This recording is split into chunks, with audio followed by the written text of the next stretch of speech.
Legalism.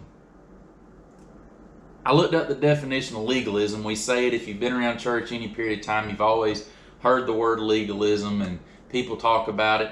Well, I wanted to actually look it up, and according to the dictionary, the theological definition is legalism is obedience apart from faith. So the opposite of that would be our faith compels us to obedience. And that's where we're going to go today. In John chapter 14, verse 15, Jesus is talking to the disciples.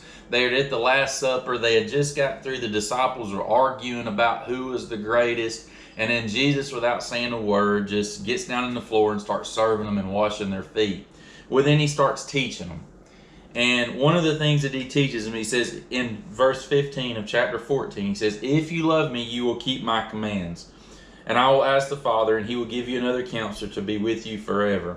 If you love me, you will keep my commands." It's so easy for us to put power in ourselves, to think that our obedience, that our rituals, that our checklist every day, whether we choose to say it or not, half the time subconsciously we believe that if we do a certain thing each day, then it's going to put us in the proper place with God.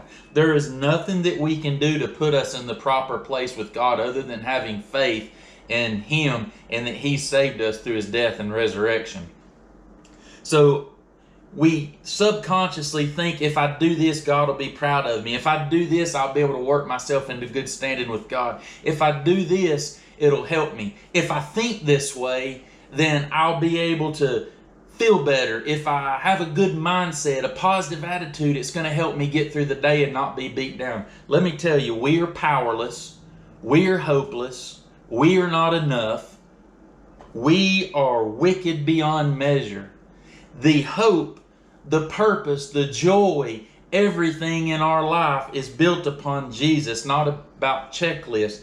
And our obedience to Him comes not from compelling us to try to be better and, hey, I'm going to do better, but our obedience comes to Him out of a relationship and that faith that we have in Him, and then we want to have that relationship. I think about my relationship with my wife a lot. If I didn't love my wife, I would just do things just to be doing them begrudgingly. It's the same thing with God. Oh man, I got to read the Word today so that I can get that check mark off. Oh, I need to throw my 10% in the tithe bucket because I got to check that mark off because it's what God says. But when you have a relationship with Christ, it changes things. When you allow Christ to come in and transform your heart and renew your mind, it changes things. God says in Revelation chapter 3, verse 17, I believe. Yeah, I have to look it up. Where He says, "I'd rather you be hot or cold, not lukewarm, because if you're lukewarm, I want to spew you out." Being lukewarm is living our life by a checklist every day. We think that we're pleasing and setting a standard by following God, by following the checklist. It's not. God wants our hearts. God wants our obedience, and once we give Him our heart, the obedience will follow because our faith compels us to obedience. Our obedience, the direction for obedience comes right here, and through prayer, and through being around other believers when God's placed things upon their heart. It's not about us. It's about Him, the author, the perfecter of our faith, the author of the Word, the light of the world. It's about Him. It's about following Him, giving Him our heart.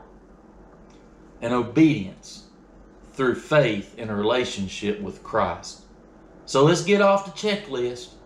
Let's get off of this Dr. Phil Christianity. I'm going to feel better about myself and think better about myself, so therefore I'm going to be better. It's not about that. It's about Christ.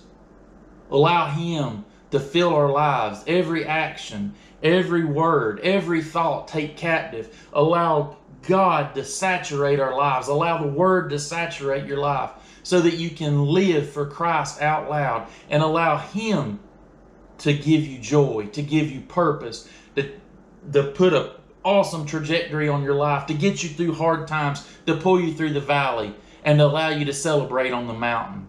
But anyways, that's what's on my mind. That's what I've been thinking a lot about. I hope y'all have a good week. Read John chapter 14, John chapter 15 also. And look up at Revelation chapter 3, verse 17. See if that's the right verse. If it ain't, leave a comment in the section. Say, hey, dummy, you got it wrong. Hey, y'all have a good night. We'll see you next Monday.